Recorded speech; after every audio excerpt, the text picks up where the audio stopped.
So if you follow the old school dieting rules, lads, we should be eating breakfast like the Queen, yes, lunch like a prince, dinner like a pauper. Oh. But we don't like to follow the rules here, do we?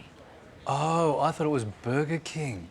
No, not different sort of king. Oh, now we want to eat like a queen or king all day. That's kind of what we do now, right? Particularly all in lockdown.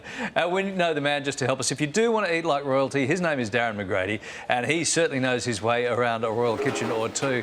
He was rattling pans in the palace for Her Majesty for more than a decade before becoming royal chef to Princess Diana for 4 years. He is now serving up recipes fit for the Queen with his online tutorials, making it possible to prep palace-worthy dishes at home. Who doesn't want to do that? Darren joins us live from Dallas this morning. Welcome back to the Morning Show, Darren. Good to see you again.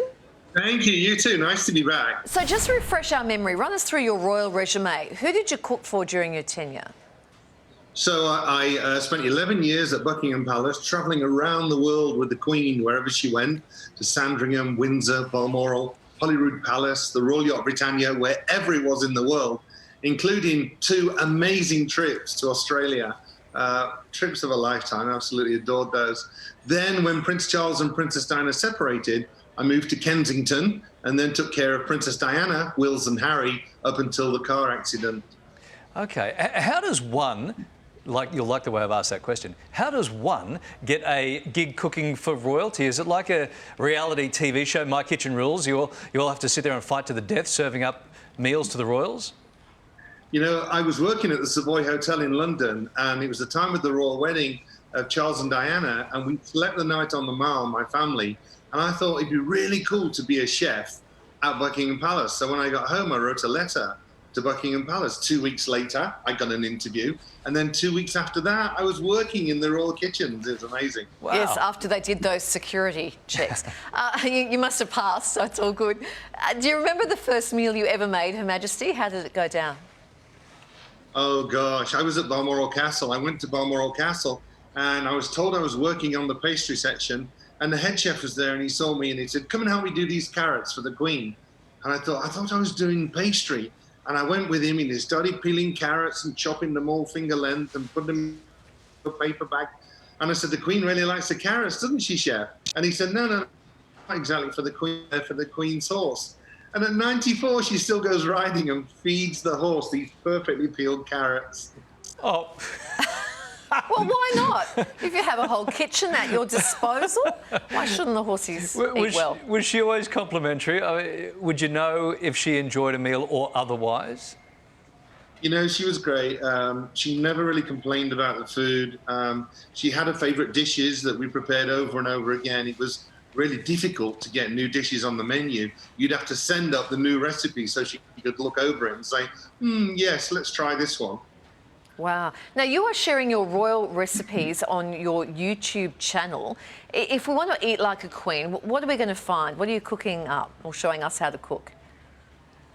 Well, it started during all this sort of lockdown and everything, and I started doing dishes and recipes that I prepared at the palace. You know, people seem to be cooking more, and so they were going there and sort of following these easy recipes. And then I thought, okay, well, I'm going to share a few of the royal favourites in there too. So the scones that you're showing now, and all of these dishes like the classic Bon Glacis Royale, and the one that's just been released today, the Queen Victoria curry.